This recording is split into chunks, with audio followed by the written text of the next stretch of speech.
Hello and welcome to the Wendell Effect for the Indian markets for the week of 16th of April 2023, excuse me. I don't know where that came from. Anyway, before we get started, just to remind you, we are not broker-dealers or investment advisors. Going to look at this information from an educational standpoint and not telling you to buy or hold any particular securities, giving any personalized recommendations. There's always risk involved in the markets. We can never eliminate it. We just try to manage it. And we're also not subject to trading restrictions. We have the position of security or initiate one at any time. Please stay in touch with me. Let me know if you got any requests or any comments, anything, any feedback. You can contact me at brandonwendell.cmt@gmail.com. You can also follow me on Twitter. I tweet regularly at TraderBdub is my handle. And please, if you could, hit like and subscribe. Maybe even hit the notification button there too, so that way you can be notified when I put out more videos. It helps support me and my team as we produce these on a weekly basis. So, looking at the Nifty for the last month, we basically only had one sector that looked pretty bad, and that's the technology services.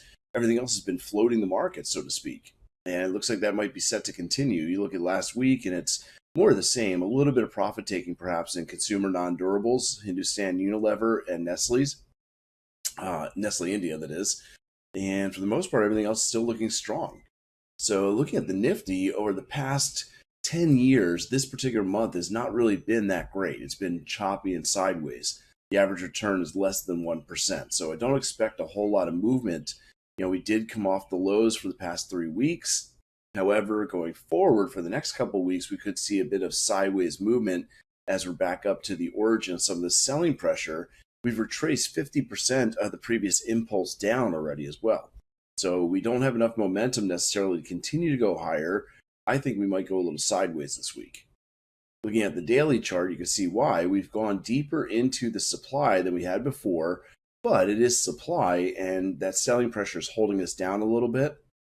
We do have another tested selling pressure supply above, so we're likely to get kind of caught in this range for a little while, maybe for the next month, as I said. And looking at the 4-hour time frame, that's where you see we stalled out at an area of supply I've been watching for a little while here. Projected and moved right into it. I don't know if we're going to pull back all the way to the 17.4, but we could. We could bounce back and forth between those two levels, the 17.4 and the 17.8 level for the next week or so. So keep an eye out for that. If we do break out, we're going to stumble a little right at 18,000 as well.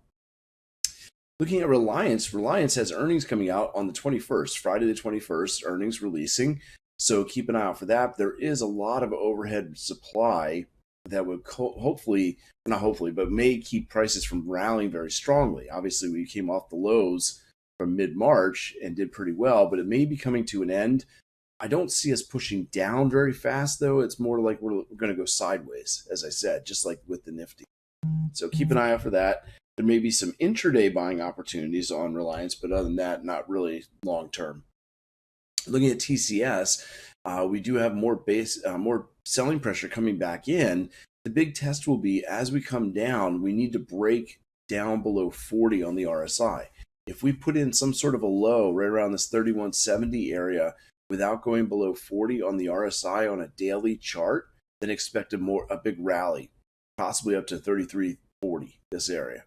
But if we do come down and we don't hold above 40 on the RSI, then expect this to break down both in the momentum and in price, and my target will eventually be 29.78, as you see there, the projection. So Infosys, also same boat, really. It's very, very weak. You see we had earnings that came out, looks like a little bit bearish there, and possibly getting ready to thrust to the downside. We couldn't get enough going as we retraced, and it looks as though prices want to continue to move down. So that sector is weak and is looking to continue that slide compared to the rest of the Nifty. Now, on the opposite side, HDFC, we were looking at this before with the projection. We actually broke out. You see on Monday through Friday of last week, just nothing but bullishness, especially with the earnings coming out. So we had a little sideways move before the earnings, and then the follow through to the upside. Still reaching out towards that upside target of 1707. Should be able to reach it pretty easily this week, and maybe just stall out a little bit right above that area. ICICI Bank has enough momentum to potentially break through the supply. It has duplicated the preceding impulse, but it took longer to get there, so we are losing momentum. And you're seeing it here as well. We should have much more momentum than we had in our previous peak. We have almost the same, just a little more. And that's enough to get us deep into the zone, but we're going to retrace a little bit first downwards before we rally yet again. Ultimately, we'll continue up to the 936, but for this week, I'm expecting a little bit of selling pressure first, then finishing higher by the end of the week. And on the 4-hour time frame, kind of diving in a little bit further to this, you can see we stalled out right at this projection. Right now, if we do have a correction down, these are possible pullback points that we're likely to come to. Actually, this is almost a little bit of demand at the 50%. So that would be a really good buying opportunity right around 883.05, and then target that 911 with your stop loss maybe around 878.65, the next Fibonacci retracement. So I'll be watching if we do get that pullback to buy at one of these retracement levels with my stop at the lower level. For the Nifty Bank, you can see we bounced off of that weekly demand about a month ago. I guess now we didn't put in a low below 40. That usually means that we're going to break out to some new highs, but here we are right near the origin of our selling pressure and may stall out a little bit first. When you get a big candle after a move off the lows, that's usually novices, people jumping in late, and normally the market gets a little top heavy and pulls back before it can go any higher. So looking at the Nifty, historically, it is actually bullish this month. The Bank Nifty, that is. 70% of the time over the last 10 years, it's gone up with an average return of 2.18%. The last several years hasn't been as strong, though. So you can see that we do have some overhead resistance or supply that we're going to run into at 42,615. Again, we had that big move up, larger candle after move up in price, and we broke out. So usually you'll pull back and retrace to that breakout point right around that 41,500 would be a great buying opportunity if it pulls back that far, targeting 42,615 for this week.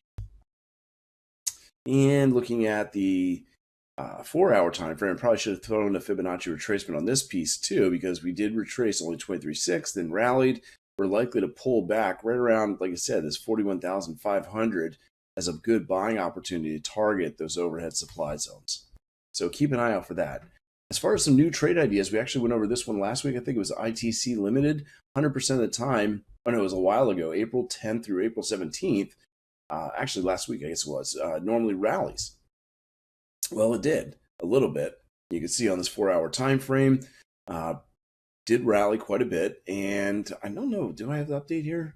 Oh, that is the update, I guess. Let me just check. I don't think that is. Let me see. ITC Limited.